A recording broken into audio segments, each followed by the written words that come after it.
happened last week? Well, um, the last chapter we read, but the chapters before that, we read a couple of chapters last time. Father had put his foot down and no one was going back to the evangelistic series in town. But Helen, and maybe her sister, but especially Helen, was very convicted that she wanted to keep the Sabbath and she wanted to join the Adventists. And Father, and she told Father that. And the first time she told Father that, he cried, I think, but he said no. The second time he was more gruff and said, "You're going out into the fields to work with me." And then the last part of our story last time, a neighbor had come by and heard the story about this rebellious Helen, and he said, "Just give her to me for a few hours and she will change." And he was about to take her off on that Sabbath afternoon. But Grandpa intervened, but he's coming back, supposedly the next Sabbath, to change things in Helen's mind. And that's where we're going to pick up this time. Chapter 14, Sabbath in a straw stack. Sorry. Okay, here we go. The week following, that's the week after this gruff, mean neighbor was going to intervene. The week following was one of darkness. I felt depressed and discouraged. It seemed that each week it grew harder to step forward. All week I prayed for God to come to my aid. I did not want to go back. To feel I was not victorious and fully living for Him was almost more than I could bear. The weather was balmy. Father said Thursday evening, "I hope this Indian summer lasts a few more days so we can get all the little odd jobs done before the cold weather sets in." And let me just check for a moment here. Okay, looks good. And Sister Winnie's joined us. Thank you, Sister Winnie. The next morning, which would have been Friday morning, he sent each of us to do our duties. My assignment was to finish a piece of plowing in a field about 2 miles from home. Father helped me hitch up the horses to the plow. He said that he was going to town on some business, but he would stop on his way home to see how I was getting along. I was glad to go away all by myself. Only old Fido, the family dog, went with me. I longed to get away where I could talk to God and no one could hear me. After I had my work well started, I stopped the horses behind a hill where I was sure no one would see me. I wanted to bring my burdens to Jesus before Father returned from town, so I knelt down behind the plow and prayed most earnestly. I told the Lord how much I wanted to follow Him fully and how I yearned to keep the Sabbath the next day. All at once, I heard someone blow his nose. I got up quickly and looked around to see who was near. And there stood Father, only a few feet away.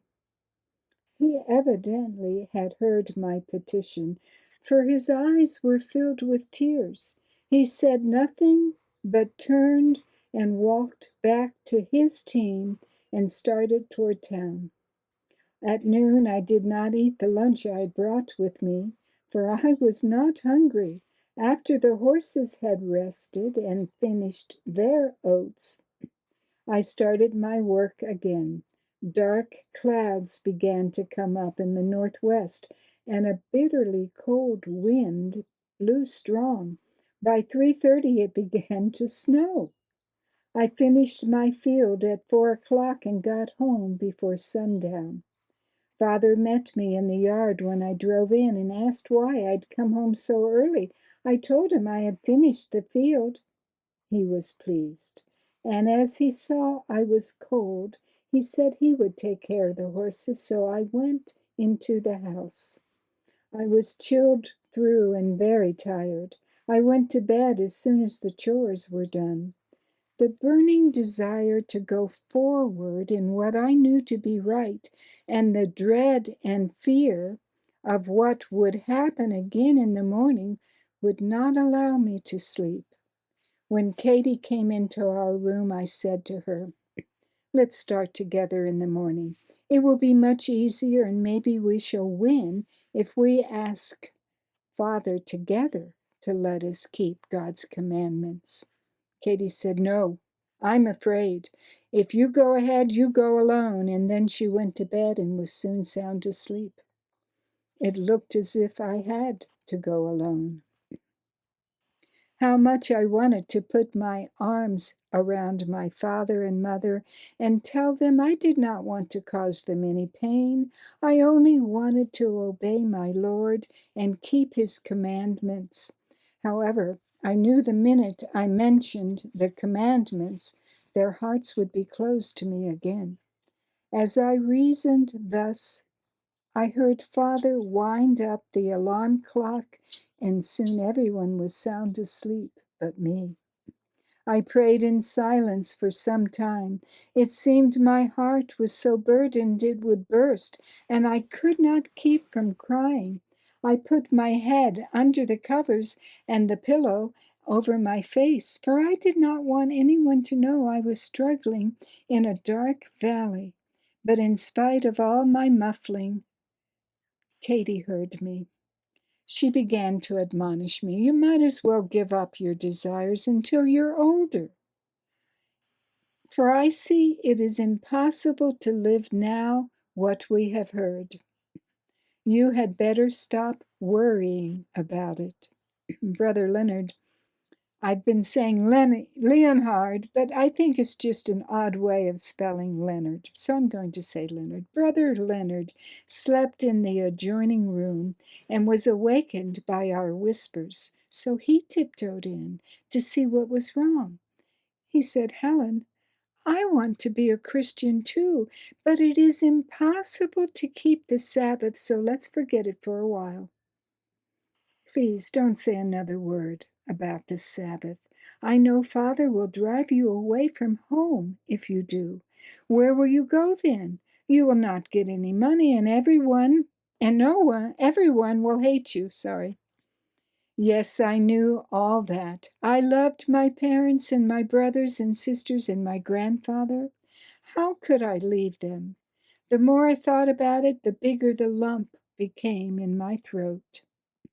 Katie said, "You'd better go to sleep.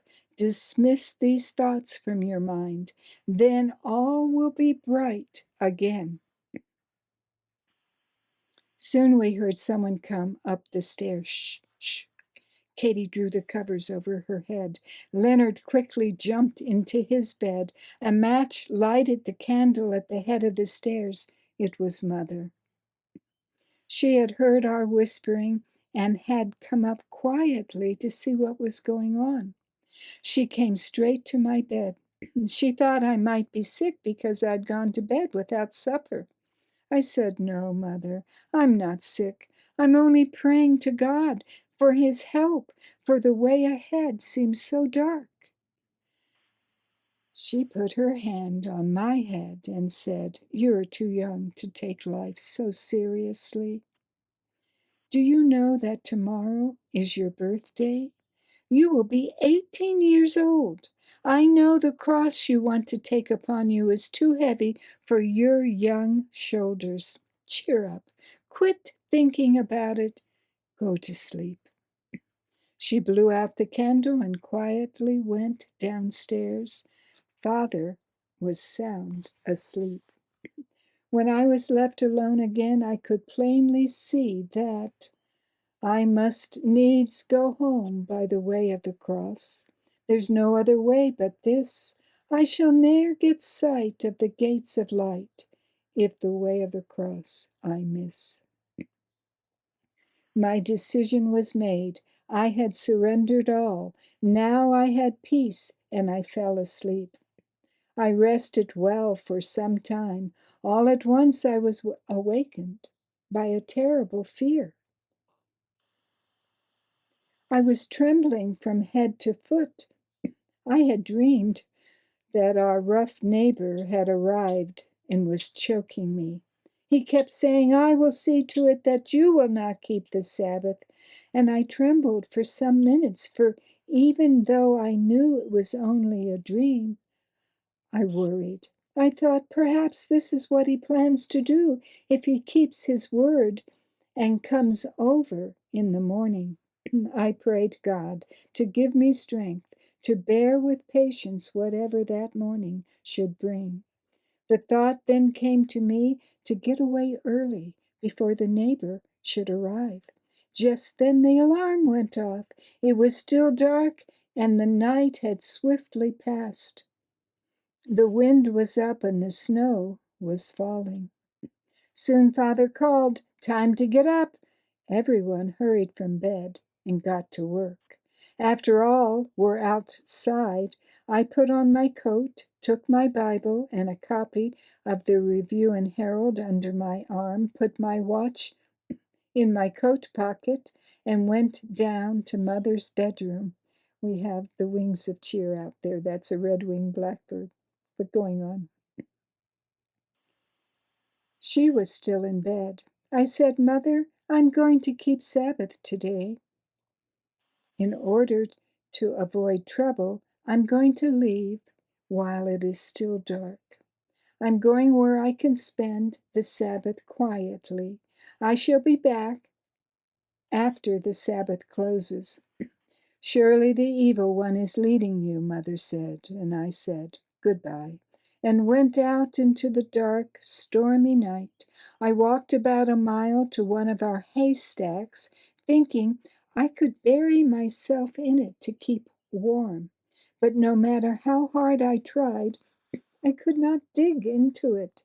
I knew there was a straw stack about half a mile from town, so I hurried on to it. I found it easy to make a roomy opening there. I made it large enough so I could sit comfortably. After I got inside, I worked the straw back into the opening so it was all closed up, leaving only a small hole to let enough light in so I could see to read. After I had rested a little while, it grew light enough so I could read my watch. I noticed that it was then only the hour we usually got up.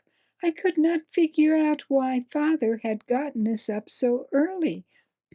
I could perhaps have gone to the house of the Adventist workers who still lived in town, but I felt quite sure Father would search for me during the day. If he found me at their house, it would cause them unnecessary grief. They did not know I was keeping Sabbath until later in the day. I enjoyed the quiet hours in seclusion, and I felt the Lord was very near as I studied and had my devotions. Some cattle and sheep were eating from the straw stack. I enjoyed watching them. The straw stack was only a short distance from the main road we always took to go to town. As I was reading, I heard a team go by. I peeped out to see if it might be Father, and sure enough, it was our team. But only Grandpa and Katie were in the buggy.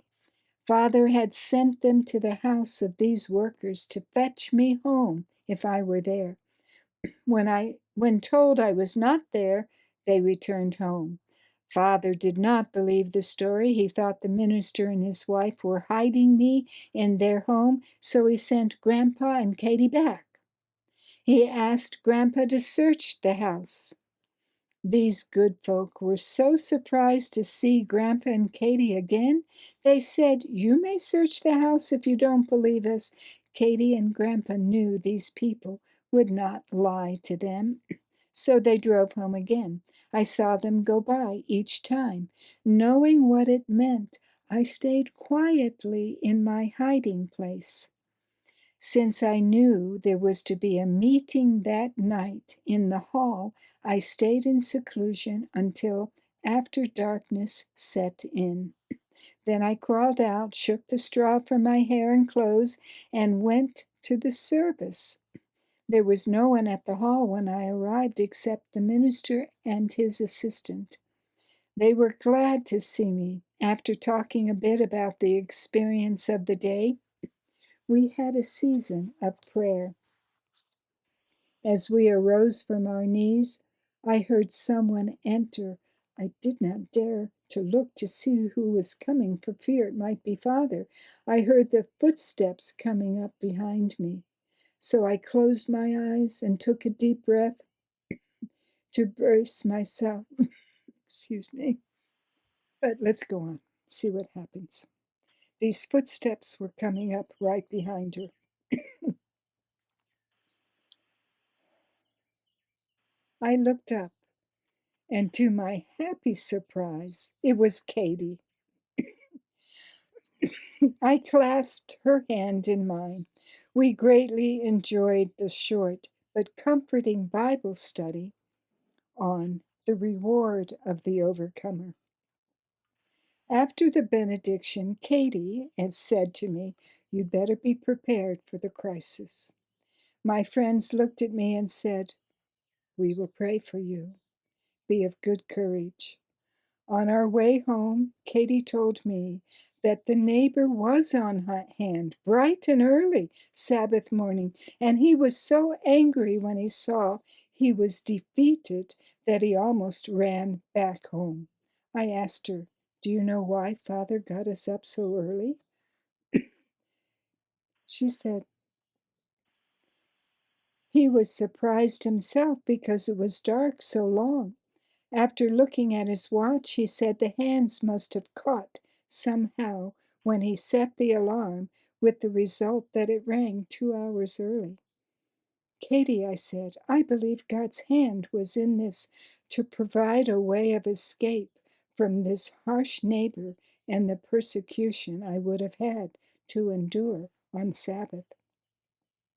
Mother and the younger children had retired when we arrived home. Father had been called out to help a neighbor with a sick horse. Mother got up when she heard us come in, and she was glad to see me back. She told us to hurry to bed before Father returned so that nothing would happen that night. Father arrived soon after we returned, but he went to bed as soon as he found out I was back. Although weary, I could not sleep. After everyone else was sound asleep, I got up and lit the little bedroom lamp. I read in the Gospels about the suffering of Christ. Then my faith was strengthened. Next chapter. After reading about the sufferings of Christ, I felt strengthened for whatever the morning might bring. I put my Bible back in my coat pocket, then retired and soon fell asleep. I slept soundly until Father called. I met Father as I was going to feed the chickens and said, "Good morning, Father." But he did not answer, nor did he speak a word until we were all seated around the breakfast table and grace had been said. I had begun to feel the need of some food. During those trying hours, I could not eat, but now a warm drink and the soft boiled eggs on the table with some of Mother's freshly baked pastry made me hungry. I picked up my spoon, ready to begin my breakfast. But even though I was so hungry, I was not to have that pleasure. Father commanded, "Put that spoon down, Helen. You shall not eat a bite until you answer my questions."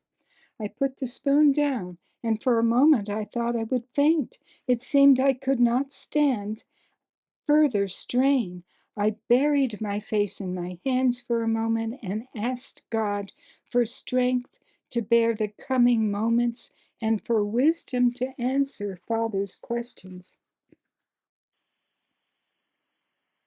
Then I put my hands down. Sister Mary, who sat at my left, reached under the table and held my hands tightly. It seemed to help steady my nerves. Katie sat on my right and pressed tightly against me. No one ate. Everyone sat silent. I could see the tears coming to Mother's eyes. The younger children began to cry, for they saw that Father was angry. "Where were you yesterday?" he demanded. "At Myers' straw stack," I answered. "What were you doing there?" "I kept the Sabbath." "What? Kept the Sabbath? Now tell me, Helen, will you give up those Jewish ideas or not?" I could not answer. Again the question was put to me, but I could not speak.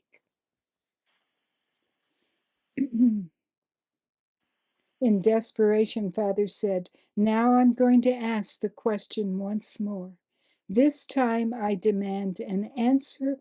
I want to know if you will give up keeping the old Jewish law."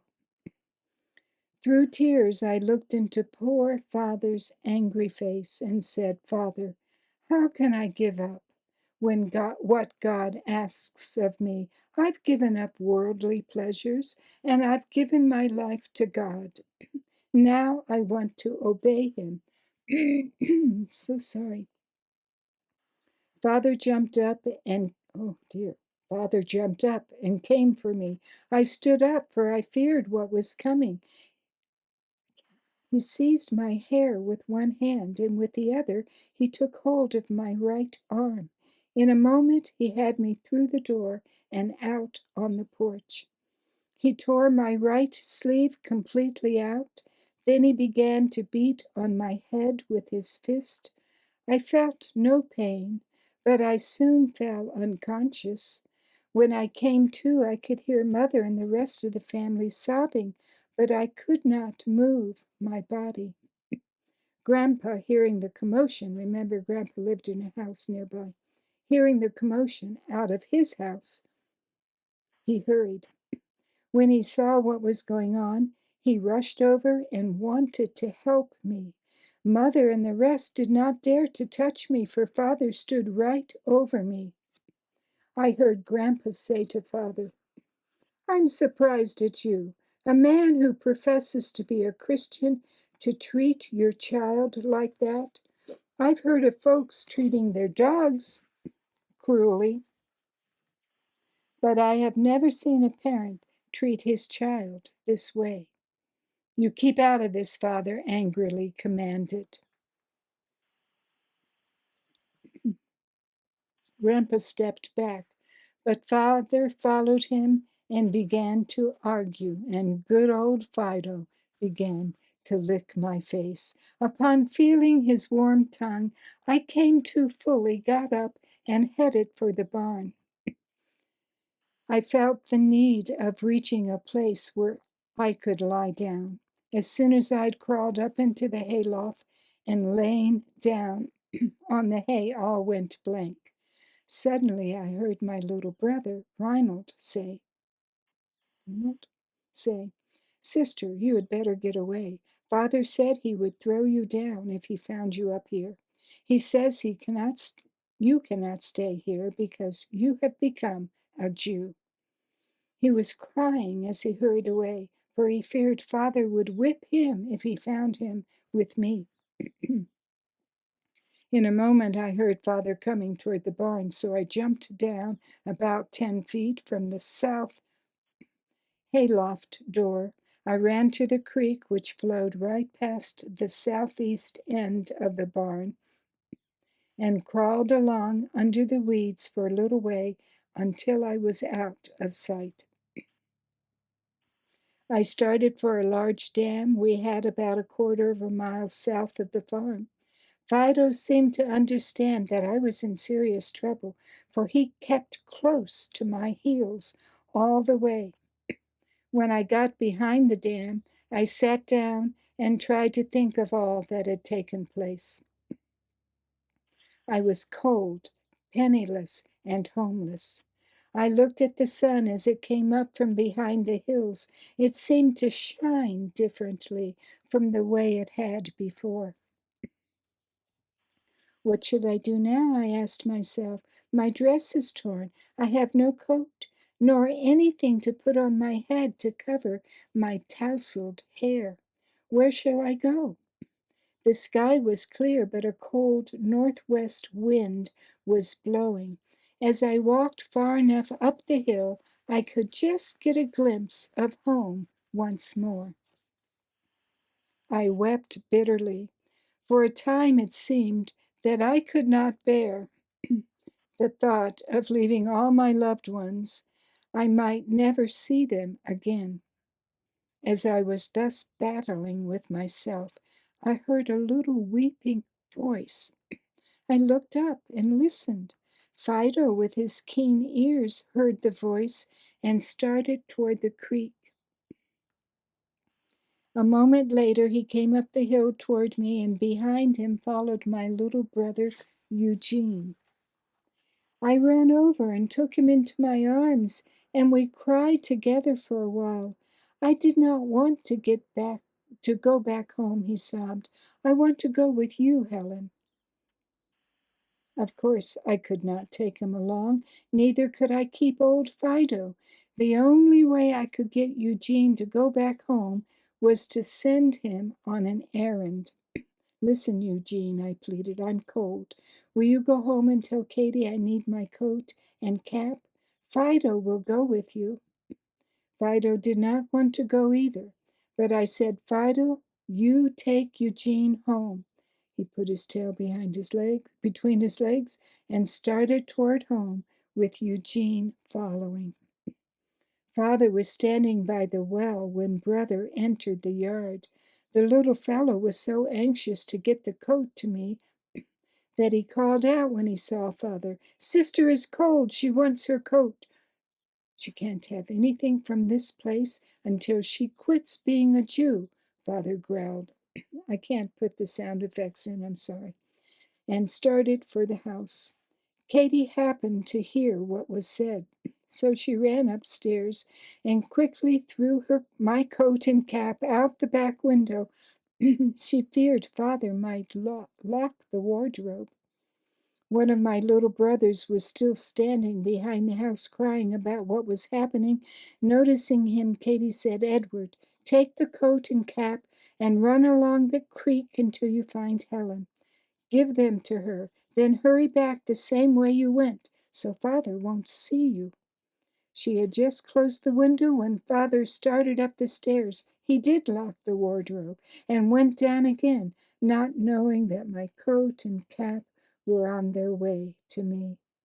Taking the coat and cap, from Edward, I kissed him goodbye, then watched him disappear behind the weeds along the creek. Where should I go now? What should I do? Those questions were uppermost in my mind as I walked along the creek bed 3 miles to town. I arrived before the people were on their way to church. I was glad I didn't have to meet anyone, for I almost staggered. It seemed impossible for me to carry my weight. I'd better look up the minister and his assistant, I thought, and find out what they think I should do. The minister opened the door when he saw me coming. He and his family cordially invited me in. They gave me a chair and I sat down for a moment. My head was swimming. When I took off my coat and cap and they saw my torn sleeve and my bruised forehead and tangled hair, whatever happened to you? They asked. Please, I would like to wash my face and comb my hair first, I choked, trying to suppress my tears. Of course, dear, said the minister's wife. Come with me. When I related to them the experience of the morning, their hearts were touched, yet they were happy to know that God had given me strength to go through these trials. They soon got me something to eat, but even though I hadn't eaten for many hours, I seemed to have no appetite. I could hardly force myself to swallow. My throat and tongue were so dry that even water was repulsive. After talking things over, all thought it best for me to not stay in town, but to take the afternoon train north about 20 miles to a town where the minister's parents lived.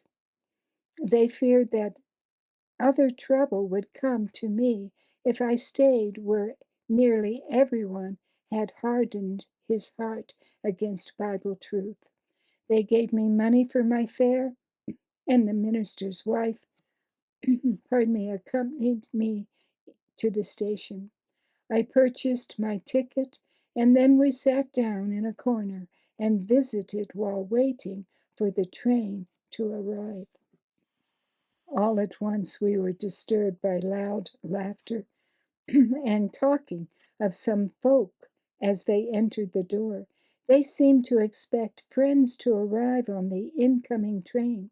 When they saw me sitting and talking to the Adventist minister's wife, they began to make rude remarks. I acted as though I didn't hear them. Finally, two women who had taken a bitter dislike to me ever since I began going to the tent meetings stepped up to me. One of them said in a sarcastic voice, "You don't seem to see us anymore since you became friends with the Adventists. Maybe you have become holy as they think they are." I did not answer. The minister's wife put her hand on mine when she heard how sneeringly they all laughed. Then the other one said, "Well, maybe she has begun to keep the Holy Sabbath too." Again a chorus of loud laughter filled the waiting room. It was nearly time for the train, so I got up. I thought it would be better if we stepped out on the platform and waited. As we started for the door, the first woman who had spoken took hold of my arm, saying, "Won't you tell us if you are keeping the Sabbath day, or are you ashamed to say?" "No, indeed," I said. "I am not ashamed to tell you that I am keeping the day God commands us in the scriptures to keep." "That is Sunday, is it not?" she said. "No, it's the seventh day, the Sabbath of the Lord our God," I answered her. Then she roughly let go of me and said, "You fool," and spit at me. What a relief, pardon me, to hear the train pulling in. I took my seat on the west side of the coach so that I could take one more look at the dear old home as the train drove by. How lonesome I was! How I longed for comfort! I took my Bible from my coat pocket. Upon opening it, I caught sight of the verse, "Thine ears shall hear a word behind thee saying, This is the way, walk ye in it." Isaiah 30:21. I felt sure that the voice I had heard was leading me in the right way. The minister had telephoned his father, who lived about 7 miles in the country, and asked him to meet the afternoon train. He and his youngest daughter, Emma, were at the depot when I arrived. It was just turning dark when we reached the farmhouse, where a good warm supper was waiting for us.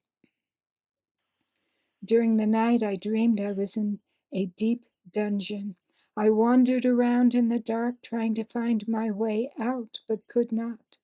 I finally saw my lost condition and began to cry for help.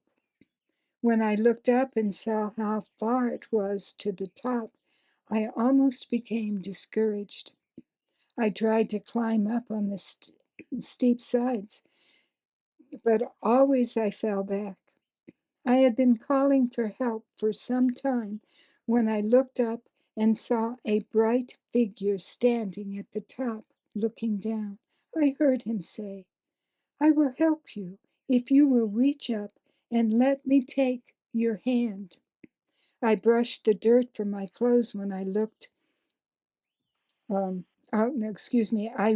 At once I reached up, and his strong hand pulled me to the top. I brushed the dirt from my clothes, then looked around to see where I should go. Two roads were before me. I asked, "Which one is the way to heaven?" The one standing near me showed the road I was to take, but it was not cleared. In it I saw huge rocks and sharp thorns over which I had to climb. At the place where I entered, it was quite wide, but as I looked, I saw it grew more narrow all the way up, and there were obstacles to encounter all the way. At the end of the road shone a beautiful light. The one standing by me pointed to the light and said, "If you wish to enter there, you must be willing to go all the way." In my dream, the first obstacle seemed the largest. After I had gone some distance, I looked back to see where my loved ones were. I saw them slowly slipping downward on a smooth road that sparkled like glass. Some man was walking a little way ahead and was telling them that this was a much better road than the one I had chosen. I saw that some of them wanted to come and join me on the higher road, but they kept slipping. At the end of the sparkling road, I could see a great chasm. I was in terrible distress and cried out, "I do not want them to slip clear down into that dark hole. I want to go after them and bring them up on this road." And the one near me said, "Go." I hurried after them and turned them around one by one. When our faces were turned toward the upward way, we tried to go forward, but we could make no headway, for the road was so slippery. The man who had them on stood laughing. He kept saying, "You'll never make it." I tried to push them so we could get a start, but I was not strong enough to move them. In my terrible distress, I began to cry to God for help. The answer came, "If you want to bring your loved ones with you, then you will have to get down on your knees." So I dropped to my knees. All at once, I got a start, and I called to the others to get on their knees also. When they did, we made good progress. Some stayed far behind, but they kept on trying. I was glad all were trying to reach the higher end, or the higher road. Many dark figures were walking beside them and pointing the other way, but as long as they kept going on their knees, they were coming along all right. When I awoke from this dream, I was very wet with perspiration. Truly, the helping hand had reached down to rescue me. Would the rest of the dream be fulfilled and my loved ones be led on toward God? And if so, would it be only some of them, or could it even include them all, even Father? And that's the end of the chapter. And we'll pick up there, Lord willing, next time.